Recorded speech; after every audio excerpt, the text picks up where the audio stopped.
Hello, sports fans, and welcome to another edition of Scott Sports 101. I'm Scott Trella. We're going to talk Cavs, and we got some NBA news, and we're going to talk some Guardians of spring training, and the combine wrapped up last Friday. And we'll talk a little bit of Browns, and if there's any film news, we'll talk about that. We'll get to all that, but first, here is today's Scott Sports 101 trivia question. It's a Cavs trivia question, so it's an NBA one.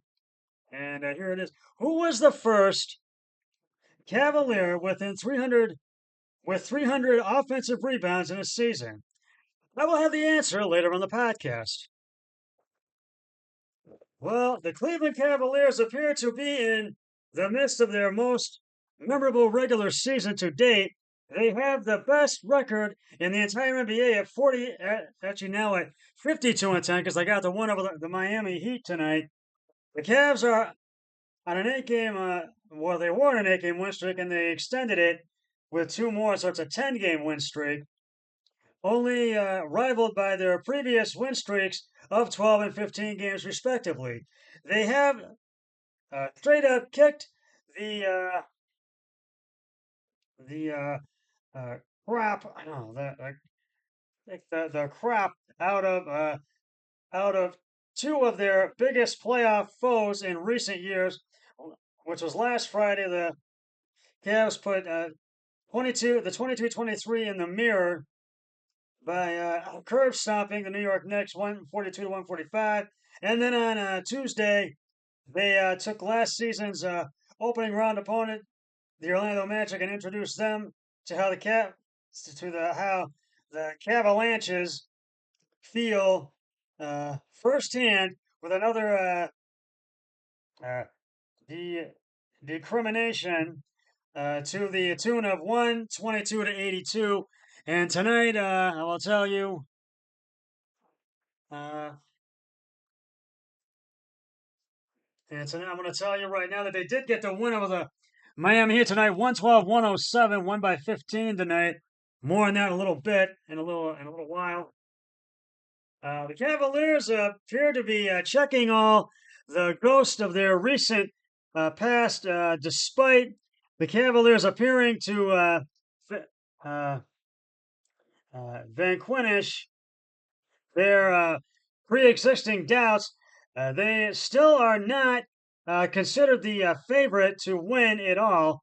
The shadow looming, the feel-good vibes, resides in Boston, Massachusetts. The Celtics are currently in the standard that teams, even those in the Western Conference, look to for a championship aspirations. The Cavaliers, while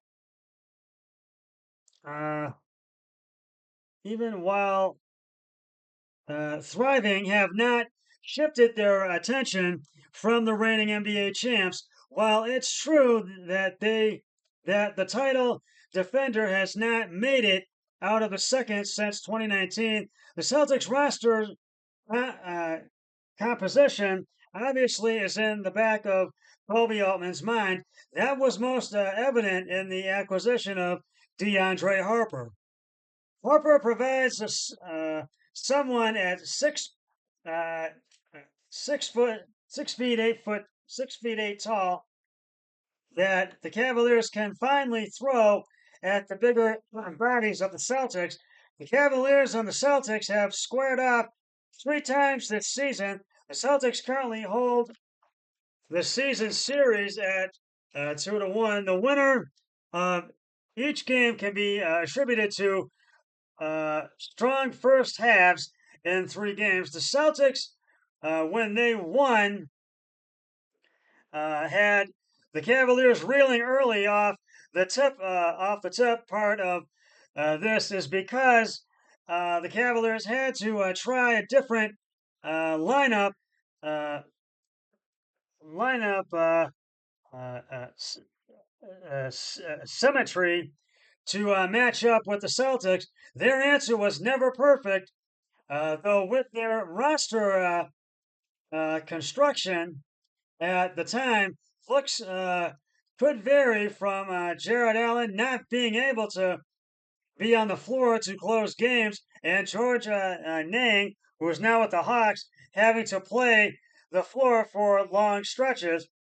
Max Strus in their latest matchup got switched to Hell, having his assignment vary from Jaylen Brown to Justin Tatum, and even Kristaps Porzingis.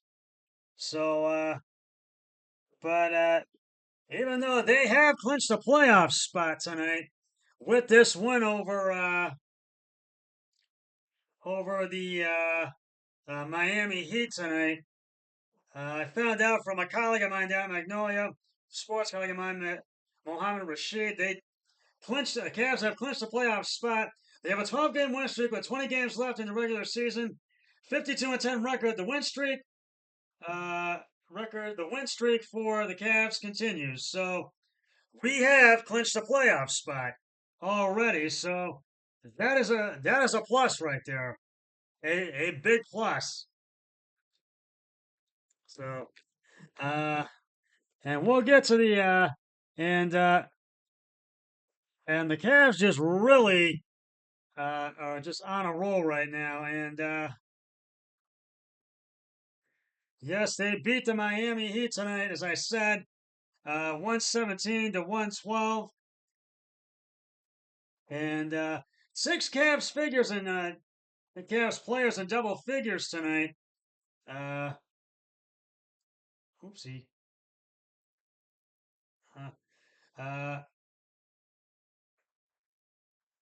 Donovan Mitchell led the way for the Cavs with 26 points, 7 rebounds, 5 assists. Uh, Darius Evan Mobley had 16 points, 13 rebounds, 3 assists. And DeAndre Hunter also had 16 points, 5 rebounds, 2 assists. Darius Garland had 15 points, 3 rebounds, 10 assists. And Ty Jerome had 12 points, 5 rebounds, 1 assist.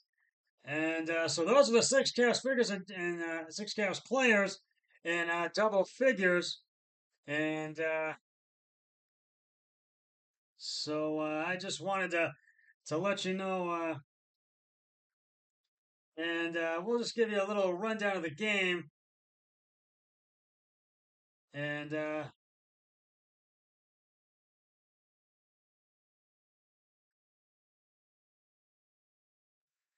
and the Cavs were ahead 30 by 36 to 32 at the end of the first quarter. Then they both had 27 points, and the Cavs were ahead 63 to 59 by 4 at halftime. And then they were up 91. They both had 28 points, 91 to 87, still up by 4, and then pulled away in the fourth quarter, and they got a win. They got the win. So and but they get the win over the uh, Bulls, the Miami Heat, excuse me. And I'll tell you what, I am gonna just recap it for you right now. What I'm gonna do, since you're wondering, I am just going to recap it. And yes, Donovan Mitchell scored 26 points. Darius Garland had 10 assists, and the Cleveland Cavaliers survived some sloppiness in the final 2 minutes to win their 12th straight game in a row, 112-107 over the banged up Miami Heat tonight. With the win, the Cavs became the first team to clinch a playoff berth. It wasn't easy as the Heat were missing several rotational players, led 107 to 106 with 2:55 left, but Miami didn't score again. And Duncan Robinson's apparent tying three-pointer with 17.4 seconds left was waved off because he stepped out of bounds. Bam Adebayo scored a season-high 34 points for Miami, which was without leading scorer Tyler Hero. The Heat were already missing Jamie Jaquez and Jr. He had an ankle sprain, and Nikola Jovic, had a broken hand, and Hillel Blair had a knee sprain, and Andrew Wiggins had an ankle sprain before a hero came down with a head cold in the past 24 hours. Evan Mobley and DeAndre Harper added 16 points for Cleveland. Uh, and for the Heroes' absence forced Miami to operate differently on offense and limited coach Eric Spoelstra's depth. However, he still had Bayo and three-time All-Star, and the three-time All-Star made all 9 free throws and added 12 rebounds in 38 minutes. The Cleveland Cavaliers' execution was poor down the stretch. Mitchell had 2 turnovers in the final 2 minutes. Miami's Kevin Love played his first game in Cleveland since signing with the Heat 2 years ago. The 36-year-old Love received a rousing ovation from Cavs fans who will never forget his major role in helping the team win the 2016 NBA title. Love was saluted with a video tribute during a timeout in the first quarter. Cleveland is one of just 7 teams to have 3 double-digit winning streaks in the same season. Now, the Heat will host the Minnesota Timberwolves on Friday, and the Cavs are off, and this was the first of 5 straight home games. The Cavaliers will be in Charlotte on Friday to take on the Charlotte Hornets. So that's where we stand. That's where that was where the Cavs. That was what happened tonight with the Cavs and the Heat. So the Cavs are in the playoffs. Now for some NBA news. Boston Celtics coach Joe Mazzulla shared his thoughts on the game plan against Nikola Jovic in the NBA matchup against the Denver Nuggets, which was this past Sunday. The Boston Celtics secured a hard-fought 110-103 victory over the Denver Nuggets on Sunday afternoon, relying on a balanced team effort to overcome the defending NBA champions despite another impressive stat line from Nikola Jovic and strong performances from Denver's starters. Joe Mazzulla's squad executed their strategy effectively to claim the win. When facing the Nuggets, most teams focus on finding ways to contain Jovic, the reigning NBA Finals MVP. However, after the game, Celtics head coach Joe Mazzulla revealed a different approach to handling Denver's superstar. We didn't talk about Jovic at all in the game plan. Excuse me. It's not about him. You don't talk about him in a game plan. You talk about all other stuff that you can control. Mazzulla said per Noah uh, uh, De Delazelle of Celtics blog. Uh, despite not specifically game planning for him, the Celtics managed Jovic's key moments. The Siberian big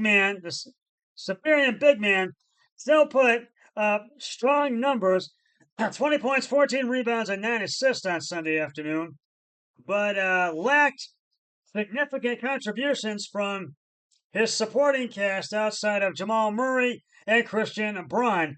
On the other side, the Celtics were led by Jaylen Brown, who finished with 22 points on Sunday afternoon and 8 assists. And here's a game breakdown in the first half. Both the Celtics and the Nuggets have taken a slightly quieter path this season, allowing teams like the Cavaliers, who are of the Eastern Conference, and the Thunder in the Western Conference, to dominate the spotlight.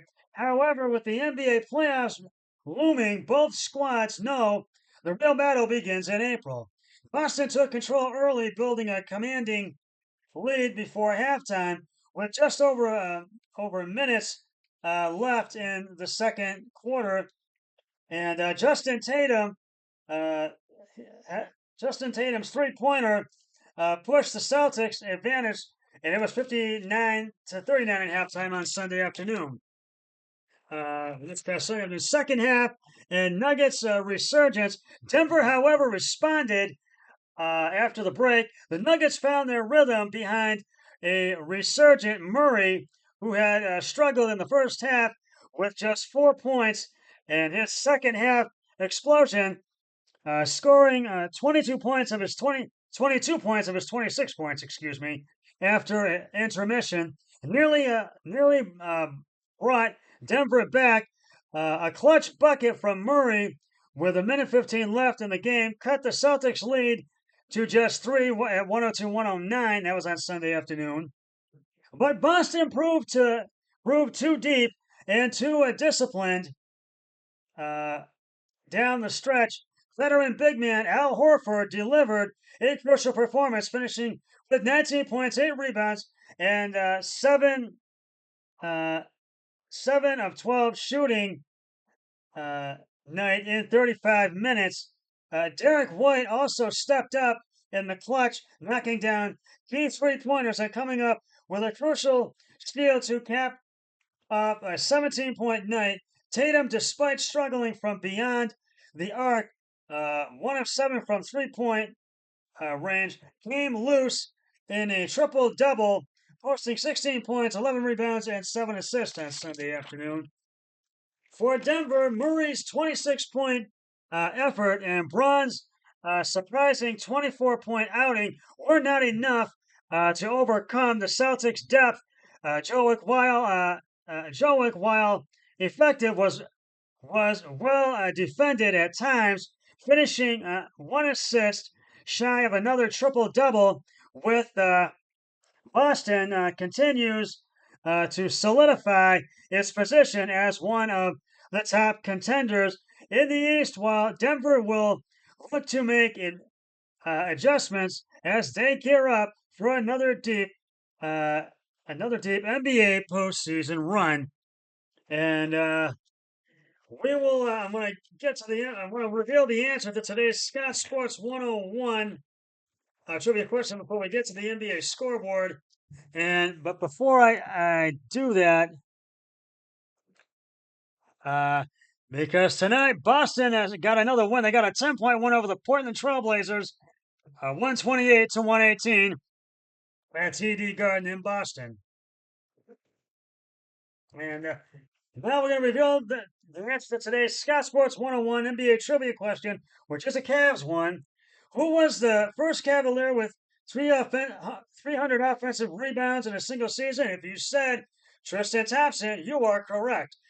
In the 2012-2013 season, Tristan Thompson set the franchise record for most offensive rebounds in a single season with 306, second in the NBA, surpassing Zydrunas Ilgauskas, 299 offensive rebounds in the 2004-2005 season. He also recorded a team-high 31 double-doubles, becoming just the 9th player in franchise history to total at least 30 double-doubles in a single season. I'll have another trivia question on my next podcast, so stay tuned for that. Now we'll do the NBA scoreboard real quick. Right now at halftime, the Kings and Nuggets are tied in Denver. As you know, the Sacramento Kings lead by 10. They're not tied. The Sacramento Kings lead the Nuggets by 10 at halftime, 65-55. In the first quarter, the Oklahoma City Thunder leads the Memphis Grizzlies by 1, 27-26. I already told you the Boston Celtics beat the Portland Trailblazers tonight, besides getting their win Sunday afternoon, 128-118. Cavs already clinched the playoffs, but as you know, they won 112 to 107. They won by 5. Not 117 to 112. 112, 107, I meant. Uh, Washington Wizards finally get another win. 125, 122 in Washington tonight over the Utah Jazz. The Minnesota Timberwolves win by 15 over the Charlotte Hornets, where the Cavs will play Friday, 125, 110. And the Milwaukee Bucks really just whooped. They are all over the Dallas Mavericks. They beat them by 30 points, 137 to 107 in Milwaukee tonight. And at 10 and coming up later at 10:30, the Detroit Pistons will take on the LA Clippers. And the Guardians they're off from spring training today. They did not play.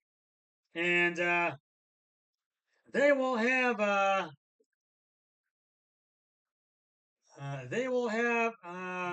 I think tomorrow. They were off from spring training today.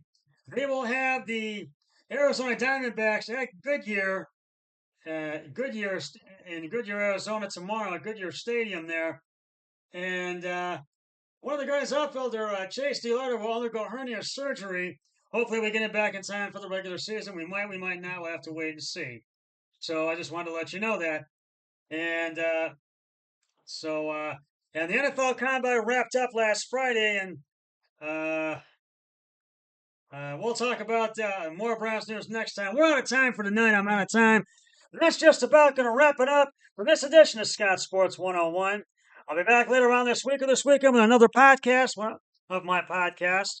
But until then, always remember, be a team player each and every day in every way possible. So long, everybody. 3, 2, 1. I'm done.